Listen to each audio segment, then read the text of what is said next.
जय Hind students, Khunga academy पे आप सभी का बहुत स्वागत है। मैं देव सर फिर से एक बार आपके सामने। थोड़ा स्वास्थ्य ठीक नहीं था तो 1-2 दिन का ब्रेक हो गया, उसके लिए रियली वेरी सॉरी। थ्रोट की कुछ प्रॉब्लम थी, गले से आवाज़ सही नहीं आ रही थी, तो फिर मैं आज फिर से रिकवर होकर आपके सामने क्लास लेने आया हूँ। आप सभी स्टूडेंट्स का बहुत स्वागत है खुंगा एकेडमी पे। और आज ये इंग्लिश का इंपॉर्टेंट सेशन है। आप मेरे साथ बने रहिए, मेरे साथ सॉल्व करिए और आंसर दीजिए मेरे साथ। तो चलिए लेते हैं, बोर्ड पे ध्यान दीजिए। आज का फर्स्ट स्लाइड जो पहले से डिस्प्ले पे लगी हुई है देख सकते हैं। और ये जो फर्स्ट स्लाइड स्टूडेंट्स आज की है, एक छोटी सी पोएम है ये, और इस पोएम से रिलेटेड क्वेश्चन यहाँ पे दिए हुए डिस्प्ले पे, इसको आपको सॉल्व करना है। तो मैं पोएम को रीड करता हूँ, आप भी ध्यान सुनिए। हो सकता है कि आपको थोड़ा साइज छोटा हो तो दिखाई ना दे, मैं इसलिए पढ़ रहा हूँ, इसको ध्यान से देखिएगा। A minor bird, I have wished a bird would fly. Student ध्यान दीजिएगा। I have wished a bird would fly and not sing by my house all day. Poet कहते हैं, have clapped my hands at him from the door when it seemed as if I could bear no more. The fault must partly have been in me. The bird was not to blame for his key, and of course there must be something wrong. Robert Frost ने इस poem को लिखा है आपके लिए, और इस poem के जो राइटर हैं उनका नाम है रॉबर्ट फ्रॉस्ट।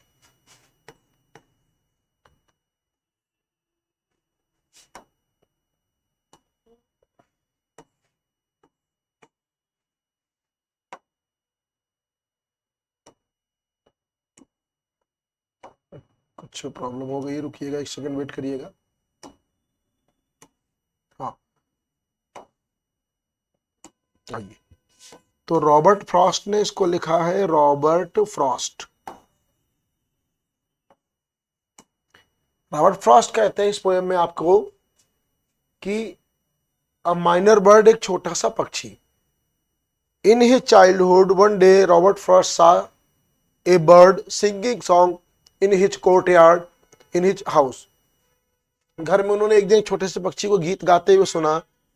बच्चे थे, चाइल्डहुड में थे, इनोसेंस थे, उनको ये ध्यान नहीं था कि बर्ड बहुत अच्छा गीत गा रहा है। उन्होंने उसको क्लैपिंग करके, ताली बजा के भगा दिया। बाद में भगाने के बाद उनको एहसास हुआ कि फीलिंग, रियलाइजेशन हुआ कि वो जो बर्ड थी वो बहुत अच्छा गीत गा रही थी, और नेचर को ये समझ नहीं पा रहे थे कि नेचर क्या मैसेज दे रहा था। ये पोएम उसी के ऊपर एक बार फिर से हम देख लेते हैं। I have wished a bird would fly away and not sing by my house all day. Have clapped my hands at him from the door. मैं आपको हिंदी बता दूं, I have wished a bird would fly away. मैं हमेशा बच्चा था, छोटा था, तो मैं ये सोचता था कि कोई पक्षी मेरे घर के आसपास गीत ना गाए, और मैं उसको भगाने की कोशिश करता था। Not sing by my house all day, मैं बिल्कुल नहीं चाहता कि वो पक्षी मेरे घर के आसपास दिन भर गीत गाए, शोरगुल करे। Have clapped my hands at him from the door, और बचपन में कई बार मैं क्लैपिंग करके, ताली बजा करके मैं उस पक्षी को अपने घर के पास से भगा देता था। When it seemed as if I could bear no more, जब उस पक्षी का शोरगुल मुझे लगता था कि मैं बियर बर्दाश्त नहीं कर पाऊंगा और ज्यादा, तो मैं ताली बजा करके अपने घर के पास से उसको भगा देता था। क्योंकि बचपन था, मेरे पास इतनी समझ नहीं थी प्रकृति को, नेचर को समझने की, तो मैं उसको भगा दिया करता था। लेकिन बाद में जब मैं बड़ा हुआ तो the fault must partly have been in me. मुझे एहसास हुआ, रियलाइजेशन आया कि मैं पक्षी की फीलिंग्स को, नेचर को और नेचर द्वारा दिए गए संदेश को मैं समझ नहीं पा रहा हूँ। और फिर मुझे बहुत एहसास हुआ इस बात का आंशिक रूप से कि गलती मेरी थी। The bird was not to blame for his key. Bird जो थी उसको बिल्कुल ब्लेम नहीं देना था कि उसकी कोई गलती थी, सारी गलती मेरी थी। मैं प्रकृति को समझ नहीं पाया, नेचर को समझ नहीं पाया, और नेचर में जो खुशियां हैं, जो ब्लेसिंग्स हैं, जो ब्लिस है, जो एलिगेंट है, जो उसमें, वो समझ नहीं पाया। And of course there must be something wrong, निश्चित रूप से मेरी कोई गलती थी। ये पॉइंट का आपका रियलाइजेशन हुआ बाद में जाकर के, जब बचपन में उन्होंने पक्षी को भगा दिया अपने घर से। आइए फर्स्ट क्वेश्चन लेते हैं आज का, ध्यान से देखिएगा। फर्स्ट क्वेश्चन है, choose the coat that best captures the central idea of the poem. ये आपको 4 ऑप्शंस दिए गए हैं, ए बी सी डी करके आपके सामने, और इनमें से एक कोटेशन है, कोट है किसी फिलोसफर का, किसी स्कॉलर का, किसी राइटर का, किसी पायट का, और वो इनमें से कौन सी जो कोटेशन है, कौन सा कोट है जो इस पोएम के सेंट्रल आइडिया को, मेन बात को, मुख्य बिंदु को दिखाता है। तो आपका फर्स्ट है, a bird doesn't sing because it has an answer, it sings because it has a song. आपका फर्स्ट ए ऑप्शन है। Option B, like a bird singing in the rain, let grateful memories survive in the times of sorrow. R.L. Stevenson ने line बोला हुआ है, C people are not disturb by things but by the way by the view they take of them, ये Epictetus ने लिखा हुआ है आपके लिए। And people who are innately funny are innately disturb, इसको आपको लिखा है कीनियन में वेंस ने। तो ये आपने ये जो पोएम पढ़ा जिसमें मैंने आपको बताया है कि इन his childhood Robert Frost was very innocent, he was a child, he could not understand the blessings, the message given by the nature, he could not enjoy the nature, and the little bird that was singing around his house during the whole day, he did not like that. He took it just like a clamor, just like a din, just like a noisy atmosphere. He clapped with his hands and he made it run, he made it fly away from there, वहां से भगा देते थे। तो ये बचपन में उनको अच्छा नहीं लगा, बाद में जब बड़े हुए तो रियलाइजेशन हुआ कि बर्ड की गलती नहीं थी, सारी गलती उनकी थी। इनमें से कौन सी लाइन इस पोएम के मेन बात को जो इस पोएम में कही गई है आपको कन्वे करती है? आंसर दीजिए अपना। मेरा आंसर स्टूडेंट्स का होगा C, people are not disturb by things. मेरा मानना है कि लोग चीजों से डिस्टर्ब नहीं होते हैं, बट बल्कि जिस तरीके से उन चीजों को देखते हैं, अपनाते हैं, जिस तरीके से वस्तुओं को देखते हैं, अपनाते हैं, उस प्रकार से उन वस्तुओं से परेशान होते हैं। तो इसमें पायट ने अच्छे ढंग से चीजों को, बर्ड के मैसेज को सही से नहीं लिया, नेचर के मैसेज को सही से नहीं लिया, जिसकी वजह से उनको परेशानी हुई और बर्ड को उन्होंने पहले भगा दिया, फिर बाद में उनको रियलाइजेशन हुआ कि that was the wrong thing. तो I think C is the correct answer. Epictetus is telling here the people are not disturb by the things but by the way by the view they take of them. लोग वस्तुओं से परेशान नहीं होते, बल्कि जिस तरीके से उन वस्तुओं को एक्सेप्ट करते हैं, अपना नजरिया होता है उनका वस्तुओं को एक्सेप्ट करने का, उस तरह से परेशान होते। C is definitely correctly the central idea of the poem Minor Bird. This is the answer of the first question, students. अब लेते हैं हम लोग यहाँ पे second question. Which of the following emotions is expressed in the first stanza? थोड़ा सा voice मेरी फटी हुई है, आवाज सही नहीं है क्योंकि अभी मेडिसिन ले रहा हूं मैं, थोड़ा आप मैनेज करिएगा मेरे साथ में, इस वीडियो को बहुत तेज से नहीं बोल पा रहा हूं। देखिए, Which of the following emotions is expressed in the first stanza? First stanza आपने पढ़ा है, you have studied the first stanza that is given on the board right now, dear students. You see the first stanza here. I have wished a bird would fly away and not sing by my house all day. And I have clapped my hands at him from the door where it seemed as if I could bear no more. This is the first stanza, students. Your question is, which of the following emotions is expressed in the first stanza?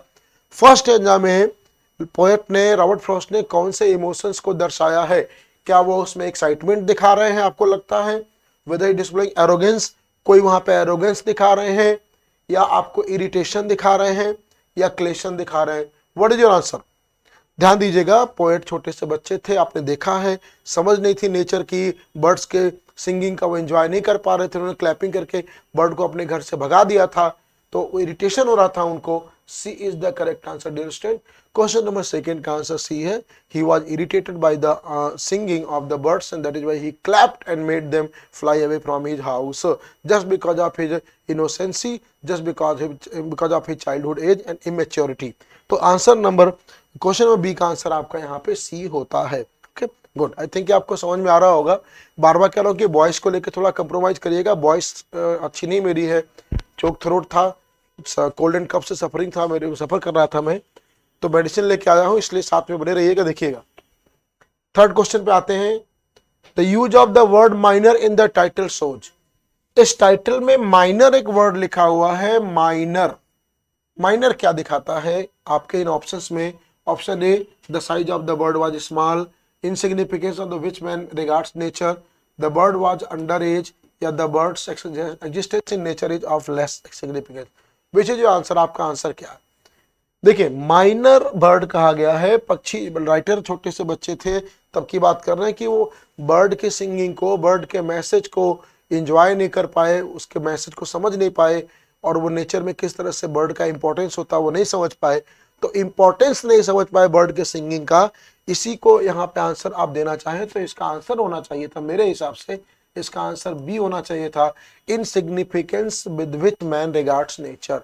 Minor का मतलब है insignificance, वो छोटा सा आपका नजरिया, जिस तरह से आप प्रकृति को देखते हो, इसका आंसर बी होना चाहिए। तो आई थिंक आपको समझ में आ रहा होगा, बिल्कुल डिस्कशन के साथ आंसर दे रहा हूं आपको, बने रहिएगा मेरे साथ वीडियो में। आइए नेक्स्ट देखते हैं। विच of the following, question number fourth, which of the following statement is not true for the poem, इनमें से कौन सा जो स्टेटमेंट है वो पोएम के बारे में सच नहीं है।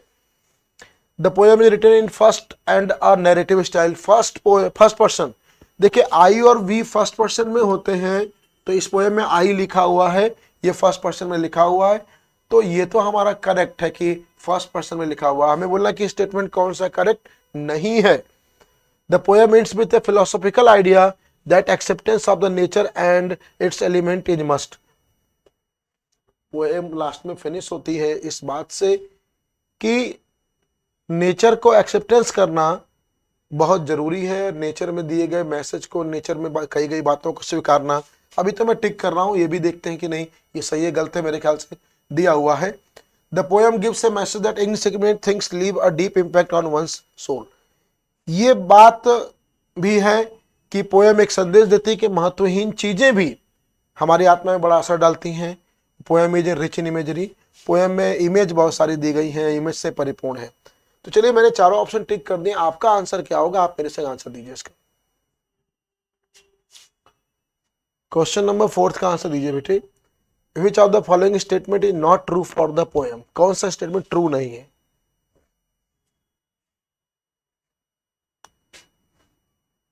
The poem gives a message that insignificant things, महत्वहीन चीजें leave a deep impact on one's soul, ये भी एक व्यक्ति की आत्मा पे गहरा असर।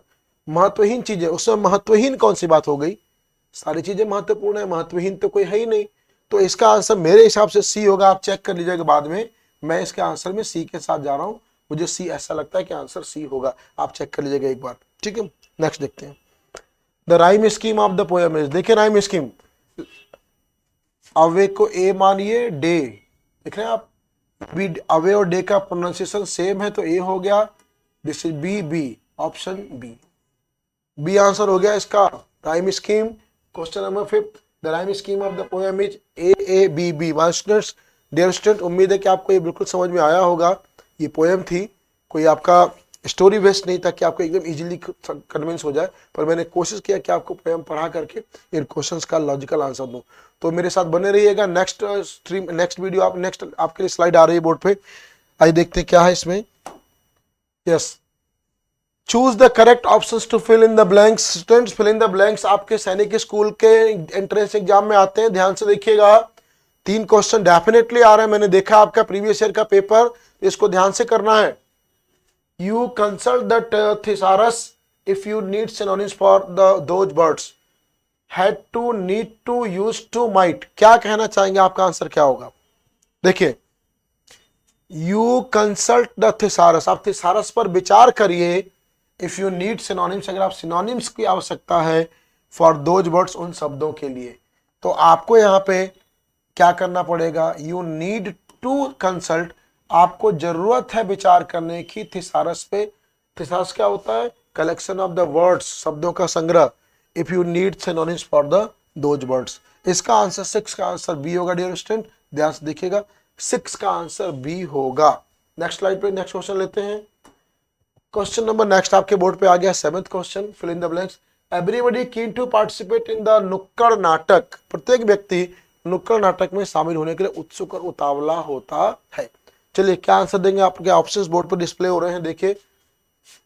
Is, are, were, has, everybody, बहुत इजी क्वेश्चन है। देखिए, एवरीबॉडी संग हम आर लगा नहीं सकते, सिंगुलर होता है, आप जानते हैं। एवरीबॉडी सिंगुलर तो वर नहीं लगा सकते, ये प्लूरल लेगा। और एवरीबॉडी के संग हैज लगा सकते हैं, लेकिन मेन वर्ब की थर्ड फॉर्म नहीं है, इसीलिए भी नहीं हो सकता है। एवरीबॉडी इज ऑप्शन 7th का ए। मुझे उम्मीद है कि ये तो सभी को आंसर बहुत आराम से समझ में आ गया होगा। और स्टूडेंट्स, बहुत कम समय रह गया आपके एग्जाम्स के लिए, तो एकदम पूरे मन से लगिए। और एक बात और, बिल्कुल स्टडी में अपना ध्यान लगा दीजिए। 10-20 दिन के लिए, 1 महीने के लिए आप सारी चीजें सोशल मीडिया से अपने आप को दूर करिए, लैपटॉप मोबाइल से दूर करिए, पढ़ाई फोकस करिए, यही जरूरी है। नेक्स्ट लेते हैं question number 8। I have seen of his work to know that he is ready for a promotion, आपका आंसर क्या बताइए। Few, a few, several, enough. I have seen of his work, मैंने उसके काम देखा है। देखिए, फ्यू तो संख्या लेते हैं, फ्यू संख्या, ए फ्यू भी संख्या, एडजेक्टिव ऑफ नंबर है, एडजेक्टिव ऑफ नंबर है। वर्क कोई यहाँ काउंटेबल नहीं है, इसलिए हम इसको फ्यू और ए फ्यू लगा नहीं सकते। सेवरल भी आगे काउंटेबल नाउन लेता है, several boy, several books, several girls, several matters, enough quantity लेता है, वर्क क्वांटिटी में होता है।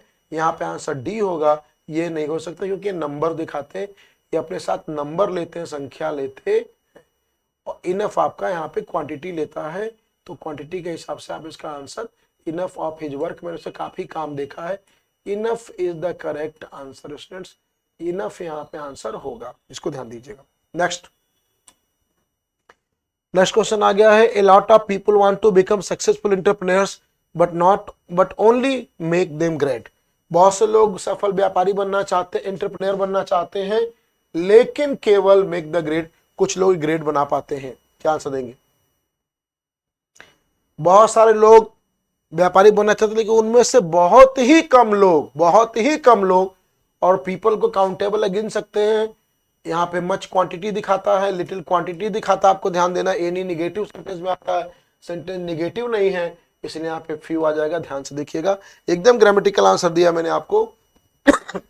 पीपल काउंटेबल है, काउंटेबल होने की वजह से हम लोग स्टूडेंट यहाँ पे मच, ये एडजेक्टिव आप क्वांटिटी दिखाएगा, ये भी लिटिल क्वांटिटी दिखाएगा, एनी नेगेटिव में आता है तो आ नहीं सकता, नेगेटिव है नहीं। फ्यू केवल बचता है, फ्यू काउंटेबल एडजेक्टिव है, पीपल भी काउंटेबल है, इसीलिए A is the correct answer. Question number 9 का आंसर ए होना चाहिए। 9 नंबर क्वेश्चन का आंसर ए होगा। नेक्स्ट क्वेश्चन लेते हैं, question number 10, the boy said to them let me work now. इसका आपको बनाना है indirect narration, let me work now. Options देख रहे होंगे आप, to let him work now, could work then, let him work then. सारे स्टूडेंट्स को मैजिक बताता हूं, नाउ को देन में चेंज करते हैं, THEN देन में चेंज करते हैं। देन कितने ऑप्शन में? 2 ऑप्शन में। देन कितने ऑप्शन में? 2 ऑप्शन में। यहीं पे एक बात समझा देता हूं आप लोगों को, ध्यान से देखिएगा कि लेट मी वर्क, कभी भी ध्यान देना बच्चों, ध्यान से, लेट के साथ हमेशा वर्ब की first form, let him go, let him play, let him sleep, आपको ध्यान देना है, ठीक है। और एक और बात, लेट हिम से बनाया आपने, लेट वाले सेंटेंस इंपेरेटिव सेंटेंस होते हैं, इसमें कंजक्शन टू लगाते हैं, ध्यान देना। टू वाला सी ऑप्शन है, बी में इफ लगा है, इफ इंटेरोगेटिव में आता, इफ नहीं हो सकता है। मैंने आपको बताया कि सी इज द करेक्ट। फिर से समझिए, लेट से जो स्टार्ट होगा, जो लेट से स्टार्ट होगा उसमें कंजक्शन टू आता है, और टू जो है आपका यहाँ पे केवल सी में है, नाउ का देन है, यही आपका आंसर होगा। तो स्टूडेंट क्वेश्चन नंबर 10 का आंसर सी होगा, बिल्कुल ग्रामेटिकल आंसर दिया मैंने आपको। आइए नेक्स्ट क्वेश्चन लेते हैं। सम ऑफ द फैक्ट्स इनकरेक्ट, ध्यान दीजिएगा, कम से कम 30 मिनट की वीडियो आपकी होगी। सम ऑफ दीज फैक्ट्स इनकरेक्ट, क्या आंसर दीजिएगा बताइए। सम ऑफ द फैक्ट्स इनकरेक्ट, देखिए सम ऑफ द फैक्ट्स, फैक्ट्स यहाँ पे प्लूरल नाउन है, ध्यान दीजिए, और प्लूरल नाउन हमारा सब्जेक्ट है तो प्लूरल वर्ब भी लेगा। आर इज सिंगुलर है स्टूडेंट्स, हैज सिंगुलर है, और हैड बीन आपका पैसिव वॉइस की आवश्यकता नहीं है, बाई नहीं दिया हुआ है। क्यों पास्ट टेंस बनाएंगे, हैड क्यों लगाएंगे, जब हैड के लिए कोई यहाँ पे लास्ट, यस्टरडे, एगो कोई बीता टाइम नहीं दिया हुआ पास्ट का, तो हम पास्ट क्यों बनाएंगे। सिंपल सा लॉजिक कहता है कि facts are a plural noun and will have plural subverb are. Is the correct answer B. Question number 11 का आंसर बी होता है, आपको ध्यान देना, क्वेश्चन नंबर 11 का आंसर बी होता है, ठीक, 11 का बी। आइए नेक्स्ट लेते हैं। तो बने रहिएगा मेरे साथ वीडियो में, बहुत इंटरेस्टिंग वीडियो है, सारे क्वेश्चंस आपके एग्जाम के व्यू पॉइंट से बड़े इंपॉर्टेंट हैं। लॉजिकल आंसर दे रहा हूं, सिर्फ मैं आंसर पे डिस्कशन नहीं कर रहा हूं, अदर ऑप्शंस क्यों नहीं उसके आंसर होंगे, इस पर भी डिस्कशन जरूरी है, इससे आपको और अच्छा समझ में आएगा। ये लॉजिक हम देंगे कि आपका बी क्यों नहीं, सी क्यों नहीं, डी क्यों नहीं, यही क्यों आंसर होगा, इसके लिए आपको मेरे साथ बने रहना है। Don't waste your money, she said. चलिए जल्दी से इसका पैसिव वॉइस बताइए, इसका इनडायरेक्ट नेशन बताइए। डोंट वेस्ट योर मनी बताइए। देखिए डोंट आपके रिपोर्टेड स्पीच में दिया हुआ है, तो इनडायरेक्ट नेशन बनाते समय डोंट नहीं आएगा, ए आंसर नहीं हो सकता है। और आप ध्यान देना एक बात, आपने कहा कि don't waste your money, your second person होता है, ऑब्जेक्ट के साथ चेंज करते हैं, आपने यहाँ पे ऑब्जेक्ट नहीं लगाया, बी में कोई एनी मनी कहाँ से आ गया, सेंटेंस में एनी है ही नहीं, इसीलिए आपका बी आंसर नहीं हो सकता है। और ध्यान देना यहाँ पे सी और डी यहाँ पे दोनों सेम लिख दिए गए हैं, टाइपिंग एरर हो सकता है, इसका आंसर आप सी दे दीजिएगा। नॉट टू, डोंट को हमेशा स्टूडेंट डोंट को हमेशा नॉट टू में चेंज करते हैं इनडायरेक्ट में ले जाते समय, इस बात को ध्यान दीजिएगा। सी और डी का आंसर सेम हो गया, आप सी आंसर ले लेते हैं, ठीक है। नॉट टू, हाँ ये सी में टू नॉट हो गया, इसको ध्यान दीजिएगा, टू नॉट नहीं करना होता, नॉट टू करना होता, डी आंसर लीजिएगा स्टूडेंट्स, इसका आंसर डी होगा। फिर से देखिए, डोंट से जो इंपेरेटिव सेंटेंस स्टार्ट होते हैं उसको जब कभी भी इनडायरेक्टनेस में चेंज करेंगे तो नॉट टू में चेंज कर देते हैं, नॉट टू में, इसलिए आप सी आंसर देंगे। बी में टू नॉट, सी में टू नॉट कर दिया गया था, इसलिए सी इनकरेक्ट है। ओके, तो आई होप कि आपको बिल्कुल समझ में आ रहा होगा। क्वेश्चन नंबर 12 का आंसर डी होता, डेल्टा होता है। आइए नेक्स्ट क्वेश्चन लेते हैं। At this time tomorrow we are project details to our teacher। इस समय कल तक हम अपने प्रोजेक्ट पे अपने शिक्षक के साथ क्या कर रहे होंगे, विल हैव प्रेजेंटिंग। अरे भाई विल हैव के संग तो वर्ब की थर्ड फॉर्म आती है, ये कहां से आ गया, आईएनजी कब से आने लगा विल हैव के संग, future perfect tense will have के संग आईएनजी कहां से आ गया। अच्छा, have been presenting by this time के संग प्रेजेंट परफेक्ट कंटीन्यूअस टेंस नहीं बनता है, नहीं होगा। हाँ, हम लोग कर रहे होंगे, टीचर के साथ हम लोग डिटेल्स में चर्चा कर रहे होंगे, कल इस समय तक चर्चा कर रहे होंगे, फ्यूचर बनेगा। फ्यूचर वाला ऑप्शन केवल सी है आपका, इसलिए आंसर यहाँ पे सी होगा, विल बी प्रेजेंटिंग, हम लोग कल टीचर के साथ डिटेल चर्चा कर रहे होंगे। कल आने वाले, कल के लिए टुमारो के लिए फ्यूचर बनता है, आपको ये बात ध्यान रखना है। टुमारो के लिए, नेक्स्ट टाइम के लिए, आने वाले किसी समय के लिए फ्यूचर टेंस बनाते हैं तो आपको यहाँ पे टुमारो की वजह से विल लगाना पड़ेगा, शैल लगाना पड़ेगा। C is the correct answer. आई नेक्स्ट क्वेश्चन देखिए student, question number 14। Each of the suspected man arrested. बहुत ध्यान से, each of, either of, neither of, none of, one of, every one of, any one of, any of, ये आपके distributive pronoun होते हैं, अपने तुरंत बाद नाउन प्लूरल लेते हैं। तो each of the suspected mean, देखिए नाउन प्लूरल है और इनके साथ माय डियर स्टूडेंट्स हमेशा वर्ब सिंगुलर आती है। आप सोचोगे मीन प्लूरल है तो यहाँ पे हम हैव लगा दें, मैंने बोला कि वर्ब सिंगुलर आती है, ये प्लूरल है, ये दोबारा लिख दिया प्लूरल है, और कुड की आवश्यकता नहीं, मॉडल वर्ब की जरूरत नहीं है, वर्ब सिंगुलर वाज आएगा। Each of the suspected man was arrested, यहाँ वाज कर दूंगा और वाज के संग वर्ब की third form arrested, passive voice हो जाएगा माय डियर स्टूडेंट। नियम सुन लो, each of, either of, neither of, none of, one of, every one of, any one of के संग वर्ब हमेशा सिंगुलर आती है, इस बात को आपको ध्यान रखना है। तुरंत बाद नाउन प्रोनाउन प्लूरल, लेकिन वर्ब जो आएगी हमेशा सिंगुलर आएगी, इस कॉन्सेप्ट से मैंने यहाँ पे वाज लगाया है, ठीक है। आई होप कि आपको समझ में आ रहा होगा। तो आइए नेक्स्ट क्वेश्चन लेते हैं, ये question number 15। Only one of the boys not done homework. अभी मैंने इसके ठीक पहले वाली स्लाइड में बैक ले लेता हूं आपके लिए, देखिए ना, ईच ऑफ के संग वर्ब सिंगुलर आई, मैं बोला था आपको कि each of, either of, neither of, none of, one of के संग वर्ब सिंगुलर, वन ऑफ के संग वर्ब सिंगुलर। नेक्स्ट स्लाइड देखिए ना आप, यहाँ पे ओनली वन ऑफ आ गया, one of, one of, one of. मैंने बोला था कि each of, either of, neither of, none of, one of के संग वर्ब सिंगुलर, सिंगुलर वर्ब यहाँ पे हैज है, आपको और कुछ सोचने की आवश्यकता ही नहीं है, बस आप हैज दे दीजिए। This is the correct answer. Only one of the boys has not done the homework. Done verb की थर्ड फॉर्म है, हैज के संग थर्ड फॉर्म आती है। कैन और कुड मत सोचिए, कैन और कुड मॉडल्स हैं, ये हमेशा मेन वर्ब की फर्स्ट फॉर्म लेते हैं। यहाँ पे डू होता तो मैं सोच सकता था, डन वर्ब की थर्ड फॉर्म है, हैज वर्ब की थर्ड फॉर्म लेता है, इसलिए आंसर सी होगा। वन ऑफ के संग वर्ब हमेशा सिंगुलर आती है, वो फार्मूला याद कर लीजिए, each of, either of, neither of, none of, one of, every one of, any one of, any of के साथ हमेशा जीवन भर वर्ब की फर्स्ट फॉर्म आती है, ठीक है। नेक्स्ट क्वेश्चन लेते हैं, this is next question your, which of the following is an imperative sentence. इनमें से कौन सा इंपेरेटिव सेंटेंस है। You keep mean in dear student, there are two type of imperative sentence, always keep in mind. First start with the first form of main verb and type two start with let us, not let, with let us. दो प्रकार के imperative, एक आपका start होता है main verb की first form से, open the door, come here, go there, run fast, learn your lesson, don't make a noise, don't go there, don't fight, don't waste your time, don't say, और main verb की first form से। Second, let us go to play cricket, let us go to see a movie, let us से start होते हैं। ये देखिए इस sentence को ध्यान से, इंपेरेटिव कौन सा, जो मेन वर्ब की फर्स्ट फॉर्म से स्टार्ट हुआ वो इंपेरेटिव में से स्टार्ट हो। इंपेरेटिव किससे स्टार्ट, ध्यान देखिएगा, इंपेरेटिव मेन वर्ब की फर्स्ट फॉर्म से आएंगे, ओपन मेन वर्ब की फर्स्ट फॉर्म है, आप देख सकते हैं यही एकमात्र सेंटेंस है, ओनली वन, जो वर्ब की फर्स्ट फॉर्म से स्टार्ट हो रहा है। ये दे सब्जेक्ट से स्टार्ट है, मे आपका मे से स्टार्ट है, ऑप्टेटिव सेंटेंस है। ये दे आपका सब्जेक्ट असर्टिव और डिक्लेरेटिव है। और क्रिएटिविटी इज, ये तो ये भी सिंपल असर्टिव सेंटेंस है। C is the correct answer dear student. C आपका इंपेरेटिव सेंटेंस होता है, ये वर्ब की फर्स्ट फॉर्म से स्टार्ट होता है, ध्यान दीजिएगा। Next question,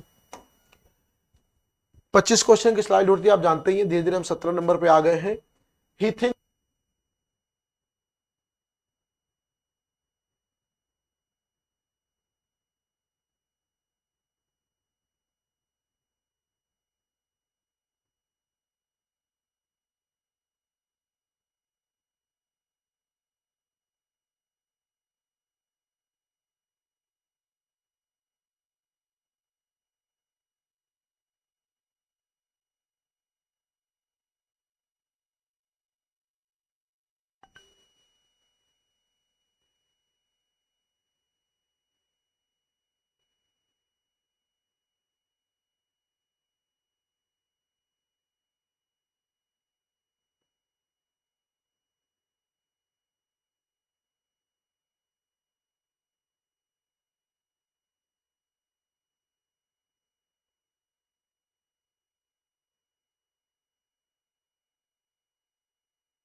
what time does the news start? Dear student, once again I would like to share the concept.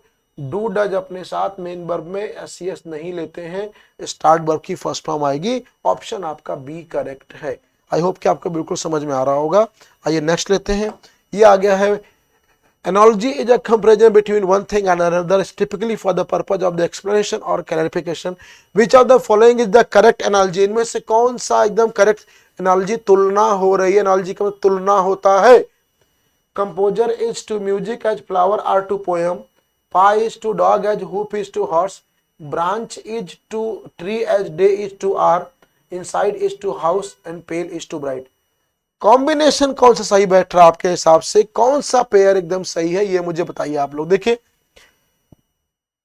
आप कहते हो कि composer is to music and flowers to are to the poem, मुझे तो मिसमैच लग रहा है यहाँ पे। फ्लावर्स आर टू बुके लिखा होता, बुके BOUQUET बुके, तो ये कॉम्बिनेशन बड़ा अच्छा होता कि फ्लावर का संबंध बुके से होता है, ये इनकरेक्ट हो गया है। पाई इज टू डॉग, पंजे का संबंध डॉग से है, तो हुप का संबंध हॉर्स से है। ठीक है, ये भी देख लेते हैं हम लोग एक बार। Branch is to tree, branch का संबंध पेड़ से और दिन का संबंध घंटों से है, इनकरेक्ट है, ये भी नहीं जच रहा है। इनसाइड इज टू हाउस, अंदर घर, ये तो बिल्कुल नहीं जच रहा है। ऑप्शन बी करेक्ट यहाँ पे है कि पंजे का संबंध डॉग से और घोड़े की खुर का संबंध घोड़े से होता है। हुप माने घोड़े, खुर, खुर का संबंध घोड़े से होता है। ये एनालॉजी जो दिया है करेक्ट एनालॉजी दिया हुआ है। नेक्स्ट क्वेश्चन लीजिए, चूज द ऑप्शन, कौन सा ऑप्शन आपका सही है। That has the right arrangement of the following words to make a meaningful sentence. कौन सा आपका सेंटेंस मीनिंगफुल बना हुआ है, इसको बताइए। Noise pollution affects both behaviour and health, pollution affects both behaviour and health, क्या आंसर देंगे आप। कौन सा सेंटेंस करेक्ट बना हुआ है। सब्जेक्ट को चूज करिए, नॉइज पॉल्यूशन सब्जेक्ट है, डी आंसर होगा इसका। यहीं से सब्जेक्ट को स्टार्ट करिएगा। नॉइज पॉल्यूशन देख रहे होंगे आप लोग, noise pollution affects both behaviour and health. ठीक है, नेक्स्ट क्वेश्चन लीजिए। This is the next question. Ramesh knocked at the door thrice but no one answered. The word but क्या इसमें है, बट क्या है आपके लिए पार्ट्स ऑफ स्पीच में, क्या है बट। बट प्रेपोजिशन है, कंजक्शन है, वर्ब है, adverb. My dear student, but दो सेंटेंस को जोड़ रहा है, आप देख सकते हैं। और जो दो सेंटेंस को जोड़ते हैं, ये दो सेंटेंस को जोड़ रहा है इधर, this is conjunction, this is none other than conjunction, this is the answer. Answer B is the correct one, conjunction. But दो सेंटेंस को जोड़ रहा है, वो सारे ही वर्ड्स जो दो सेंटेंस को जोड़ते हैं, we call them conjunctions. Keep in mind, conjunctions are the words which are used to combine or connect two or more than two sentences into one. तो ये बट दो सेंटेंस को जोड़ रहा है हमारा, ये बट कंजंक्शन है। ऑप्शन बी आंसर हो डेफिनेटली है। नेक्स्ट क्वेश्चन लिखते हैं यहाँ पे, planning poor rise urban give में पॉल्यूशन टू नॉइज, क्या आंसर देंगे। ये सेम क्वेश्चन रिपीट हो गया है, question number D, same answer, time waste करने की जरूरत नहीं। नॉइज पॉल्यूशन में give rise to poor urban planning, इस क्वेश्चन का आंसर आपका कौन सा होगा, चलिए बताइए। क्वेश्चन रिपीटेड नहीं, आई थिंक अलग है ये थोड़ा। क्या आंसर दे रहे हैं आप लोग बताएं। निश्चित रूप से इसका आंसर क्या होगा।